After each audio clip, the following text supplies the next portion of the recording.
Hello, welcome to Tony's pattern review.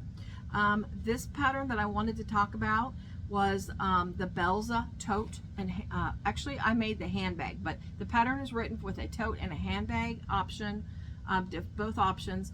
It is by Bagstock Designs. Again, it's the Bellezza. I have made two of the handbag size. I've not made any of the tote size, but they're similarly constructed. Obviously, the tote size is going to be bigger. I think it's the tote size is obviously taller, a little bit half-inch wider, and 1 inch deeper. So a handbag size is 12.5 by 10.5 by 4, and then the tote's 13 by 14.5 by 5. So that's considerably bigger, actually. So anyway, so again, I made the Bellezza tote. I've actually made two of these because I love the bag. This is one of the ones that I've made. This is actually mine that I made myself. I did not, if you make this bag, I would be intermediate, simply because it has an interior zipper pocket that adds to the sides. Also, it's got rounded corners, and it has a gusset. So I would make sure that you're familiar with sewing around the curves, and as well as working with gussets, because not only you have your gusset here on the outside, your interior pocket is also rounded, and you got to sew gussets to both sides of them. So I would make sure you're at least an intermediate bag maker and used to that before I would attempt the Bellezza tote. Other than that, it really does go well. The bag, of course, it has the handle bag, it has the crossbody. You always can make your option of making. She has the size that you need if you want to make a crossbody with any fabric or faux leather or whatnot. You can do that, or you can use a webbing. I chose webbing on this mainly because I didn't have enough of the faux leather that I used on this bag, which I used. This is a Sally Tomato faux leather. It's ostrich. It's a black ostrich faux leather. Really, really nice. I really like the looks of it. And the cotton, this is cotton. All the brown that you see, this is all cotton, the front and the back. Again, make sure you know how to do the gussets and the curved edges. Tips on doing those, just from my experience, a lot of people are using staples now, where you staple outside of your seam allowances, because she's got a good seam allowance for this bag. So you can do staples. I'm not good with a stapler. It's too much for me, and I can't. It's hard for me to staple and hold this together with my hands. So I've tried it and it just doesn't work for me. However, what I've been using is double-sided tape, just 1/8 of an inch double-sided tape, the real skinny stuff, and just using it around the gusset edges so it sticks together, and I'll still clip them. That holds it better, in my opinion. I mean, yeah, sometimes it slips here and there, but it holds a lot better when you're going around those curves. Because they can be very difficult. When I first started doing gussets, I'm like, I'm never going to do a gusset bag again. And here I do is make a lot of gusset bags because I like the looks of them. The strap handles and all that, that's really easy.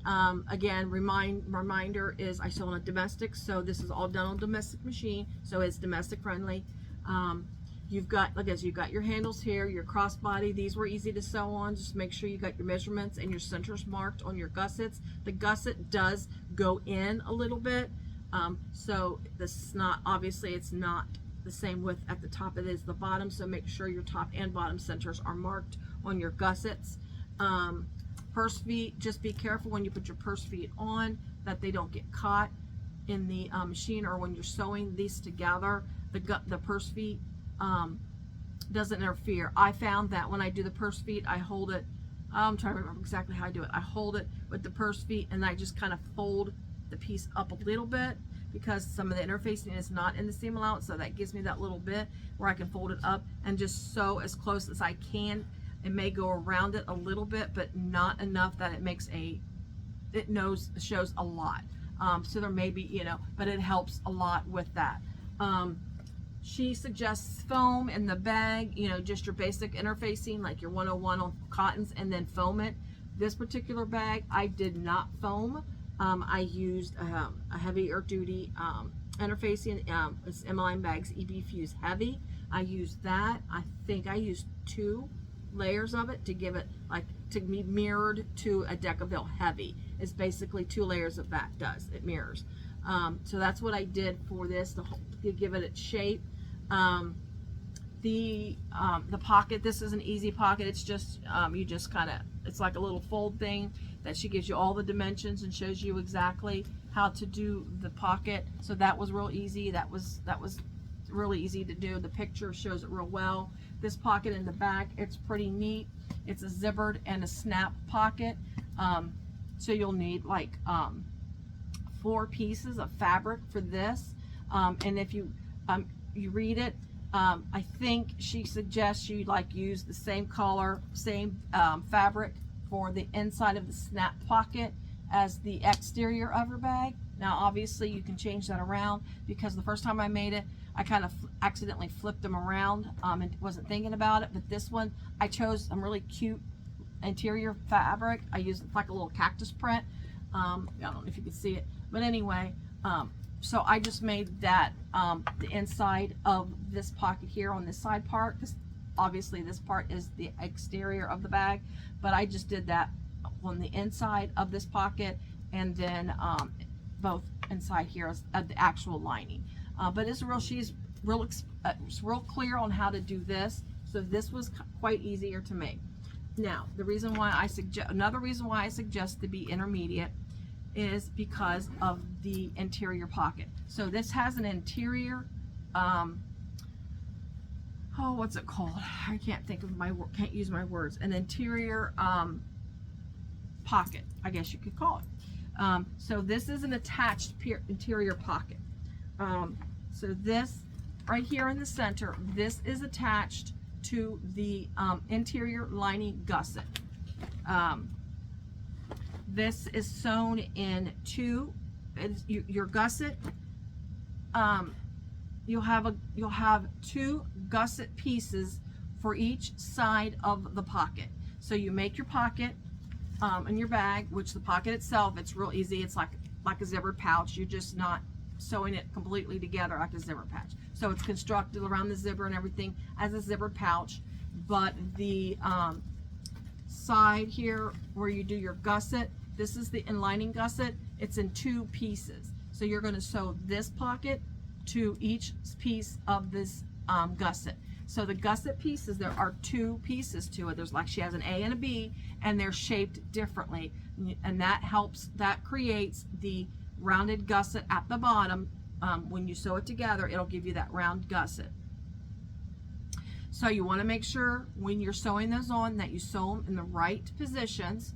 She clearly states, and I would write, and this is what I did on the back of the piece, I would like AB, that way you know, because they're similar looking, they're just like mirror images, not like, but they are mirror images. So you want to make A and B, because depending on what side of the pocket, you got to make it. So that's where I caution to be intermediate, because you got to pay close attention and making sure, because you're going to sew 1 to each side, and then you're going to sew that zipper pocket to the 2 pieces, lining pieces that are the lining of the pocket, where you've got your zipper pocket and your slip pocket.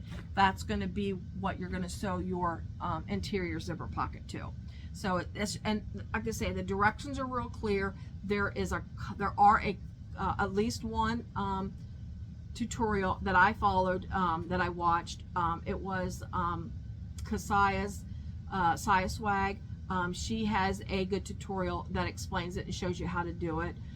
So I watched hers. I can't remember if there's another one that I watched or not, but that's the one that comes to mind that I watched. So if you need a tutorial, that is a great one. I will try to remember to link her tutorial on the page, as well as, of course, the pattern to this bag.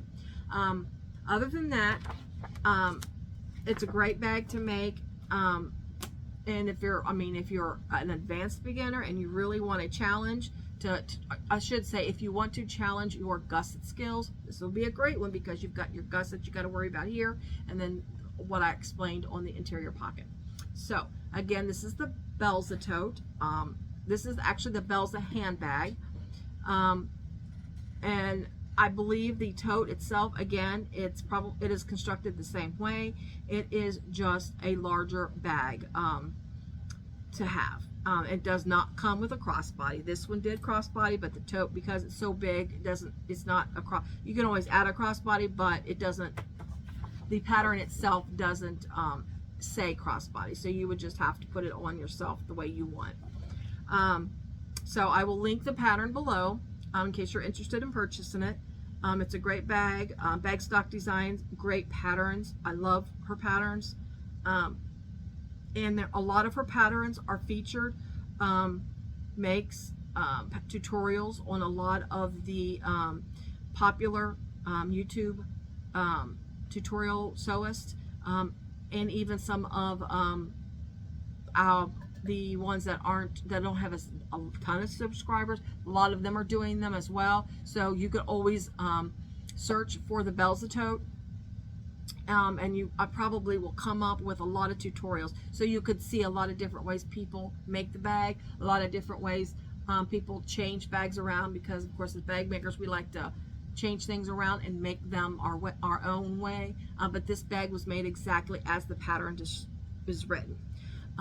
So thank you so much for watching. I hope you go out and buy the I hope you go out and buy the pattern for this bag, because it is a beautiful bag. Because of course I made one for myself. That's how much I love it. Thank you so much, and bye.